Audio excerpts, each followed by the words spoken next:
I'm sure you could tell that the muzzle, the barrel on this rifle is almost as thick as the barrel on my 22. So, that's your new baby right there. Now the reason that the stock needs to go, first of all, it's like rubber. But watch how flimsy it is. If you put, this is where your bipod would attach. So let's say you put the weight of the gun on the bipod right there. See that flex? I'm not squeezing very hard at all.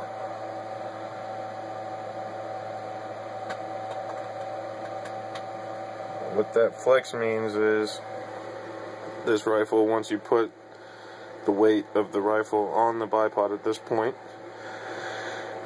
it is no longer free floated. The stock comes in contact with the barrel, which you don't want. As you can see on my 22,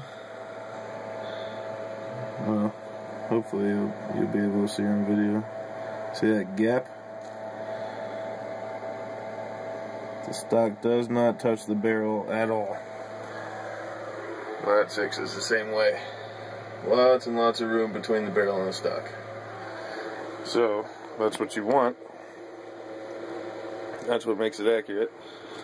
Also, thickness of the barrel. This update video on the 308 that I forgot to do like 3 days ago that I was supposed to do. Still has the same stock on it. Bipod came in. Obviously that's not going to stay there because the stock will be changed. Again, ridiculous huge barrel. Here's the important part though. That Picatinny rail, this piece right here, is your scope base. And as you can see, the back portion here is substantially thicker than the front portion.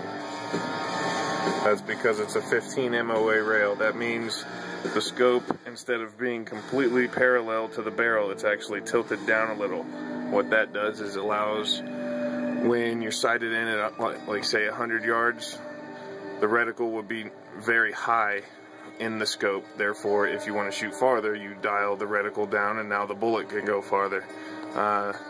So this gives you more range by doing that. Also, these rings right here are completely beastly, as I'm sure you can see, compared to these little guys, if it'll focus.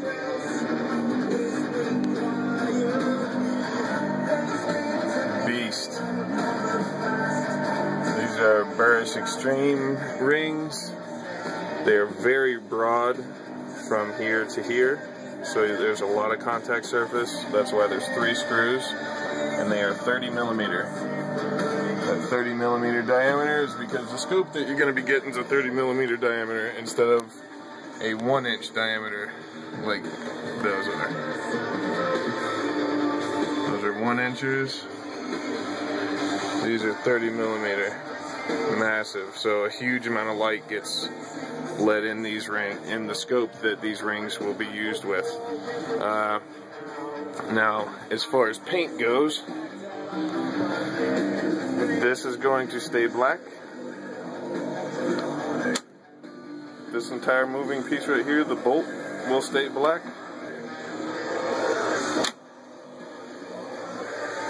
That part stays shiny. These rings will be camoed, the scope inside of it will stay black, and the stock and this entire barreled action right here, this piece and from here forward, will all be primarily blue with purple camo, similar to this. How this is primarily tan, and then there's brown put in it along with that. This will be blue with purple put into it to make it a blue and purple camo, and I'm thinking I'm gonna put some gray in it too to make it actually look a little bit more camo for you. I'll be spraying something else first to make sure the pattern will look right, but that's the big difference. Oh, and that's who makes the scope that's going to be going on here. This is a bubble level that will be mounted on the scope when it's all put together. So, there you go. You should be excited. See ya.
Better be incredibly grateful.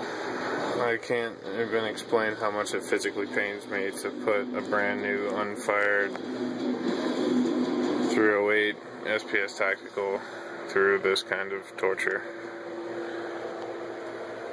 If you're thinking about getting LASIK this summer, what's the plus? LASIK Plus is offering. I do have to admit, considering the colors, it did turn out quite well, I think. Let me know what you think. And this is what I was describing with color combination. Yay! Scope is all black. Level stays black. Rings are both colored. And the base is black. The bolt all stays black.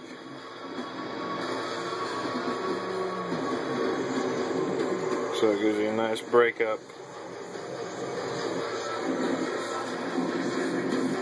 And this is permanently mounted now. All 4 bolts holding this base on are Loctited, and all 3, 6, 9, 12 bolts holding the scope into the rings are Loctited. It is straight, and it is finished.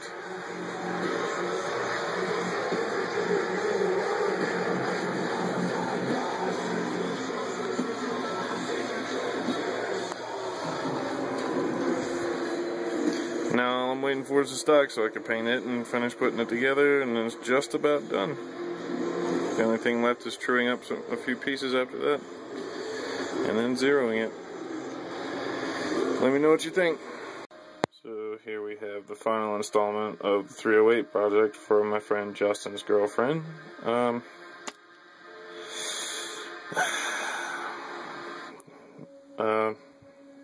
Just to tell you ahead of time, I think it's hideous. The paint, anyway. I think I did the best I could with what I had. And the colors I did not pick. So, a little disclaimer there. Now, bang!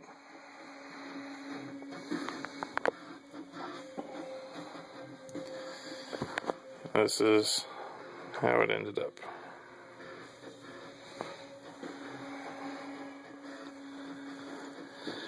Like I said, I I think purple is the ugliest color on the planet, and there's quite a bit of purple in it, because purple and blue was the criteria.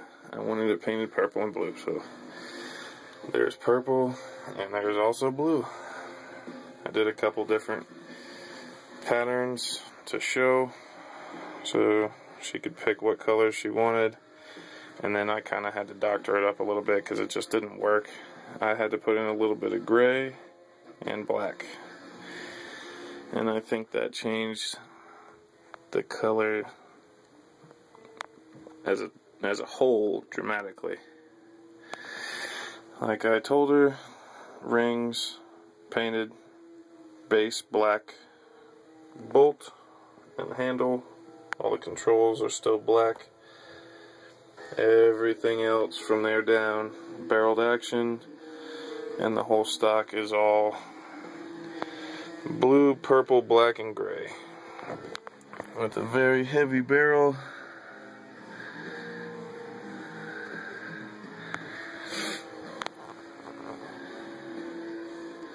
Alright, so what we have here is a Remington Model 700 SPS Tactical in 308.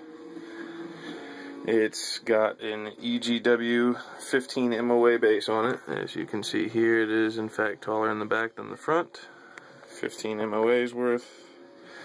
It's in a Choate Ultimate Sniper stock, which is pretty much, at least in my opinion, and Glock 17 Ninjas, I'm pretty sure, is the other one that thinks this is the best stock for the money. I've been shooting one for about 11 years, 10 years, something like that. So I like them quite a bit. They are heavy. That's quite a downfall. They are very heavy, but if you're not hiking through the mountains for elk, then it will work out great for you. These are Burris Extreme medium height. The reason I went medium height instead of low is because the first scope that I ordered from Optics Planet, go figure, happened to be out of stock after I ordered it. So there's a little bit more room between the objective housing and the barrel than I meant to be, because it was supposed to be a 50mm objective. This is a 44. It's the same scope, it's identical, it's got the exact same reticle in it. It's just a 44 instead of a 50. Same 6.5 to 20 magnification, and it's got this cool little tail on it right here. So turning it and knowing where you are in your power range is quite awesome.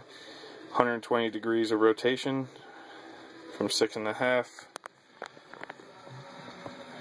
Get these scope rings off of here. Scope covers, rather. So you have 6.5 back here in the back, if it'll focus. 6.5 all the way around to 20, and that is exactly 180 degrees of rotation. As you see, the level is leveled. It is actually quite nice to have that on there in shooting it. Right now, like I said, I haven't been able to get it on paper yet, so it's kind of pissing me off. Went out today and it was just way too foggy. Couldn't see more than about 30 yards at a good time, so it didn't even come out of the case. I wanted to punch some paper so I could ship it out, but it just hasn't happened yet. Hopefully I'll be able to do it next weekend. So what this is a Vortex Viper 6.5 to 20 by 44, as you can see there, with a very cool reticle. It's kind of a, it's not quite a mil-dot reticle. It's not an MRAD reticle. It's not an EBR1. I don't know what it's called, honestly, but it's really cool. It's got 3 dots of mils, 3 mils worth of, or 30 mils worth of elevation, and 10, I believe, to each side of windage. But you see, the barrel fits in this stock very nice because it's so heavy. So, just wanted to let you see it as a complete finished product. Hopefully I'll be able to punch paper for you here soon so I can show you what it's actually capable of before I ship it out. If I can't by next weekend, it's on its way to you anyway, because I mean it's not my rifle and it's sitting in my house collecting dust. I don't think that's right, so it will be on its way to you. The only other thing you need to know for these turrets, it's actually a very big cap for the turret. As you see, there's numbers on the back here. Hopefully you'll be able to see it. No, maybe not. Well, you can see them on the side here. Yeah. Alright, these numbers, in the very back right here, there's a little line to show you. And to zero stop it, or not zero stop, but to zero it after you've made your elevation adjustments, just lift up on it and you can turn it wherever you want to put it back on zero, back here where the line is, which you would be able to see when you have the rifle in front of you. Or if I decide to remake this video out in daylight, which was the original plan. I just wanted to give you something. So, hopefully, if everything works out right, you'll be enjoying it yourself quite soon. Sorry it's been taking so long. New job's whipping me. See ya.